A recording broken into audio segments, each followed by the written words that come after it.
3 ஆண்டுகளுக்குப் பிறகு வரும் ஒரு மகா அபூர்வமான நாள்.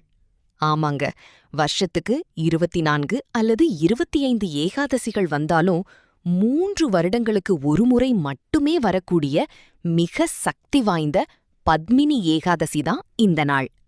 வருஷம் முழுக்க இருக்கிற எல்லா ஏகாதசிகளிலும் விரதமிருந்தா என்ன புண்ணியம் கிடைக்குமோ அத்தனை பலன்களையும் இந்த ஒரே ஒரு பத்மினி ஏகாதசி விரதத்தின் மூலம் நீங்க பெற முடியும். உங்களுடைய 16 பிறவி பாவங்களும் நீங்கி நல்வாழ்வு கிடைக்கப் போகுது. உங்க வாழ்க்கையில இருக்கிற கஷ்டங்கள் நீங்கி அடுத்த 48 மணி நேரத்துல ஒரு நல்ல செய்தி உங்களை தேடி வர இப்பவே கமெண்ட்ல ஓம் நமோ நாராயணாய அப்படின்னு எழுதுங்க. இந்த நன்னாள்ல காலையிலோ அல்லது மாலையிலோ உங்க கைப்பட தொடுத்த துளசி மாலைய பெருமாளுக்குச் சாற்றி ஒரு நெய் தீபமேற்றி வழிபடுங்க.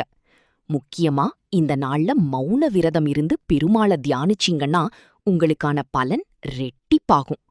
அதேபோல ஏகாதசி விரதத்தின் முக்கிய விதியான அரிசி, கோதுமை போன்ற எந்த ஒரு தானிய உணவுகளையும் இந்த நாள்ல நீங்க உட்கொள்ளக்கூடாது. இந்த ஆன்மீக தகவலை மத்தவங்களுக்கும் ஷேர் பண்ணி பெருமாளின் அருளை பெறுங்க.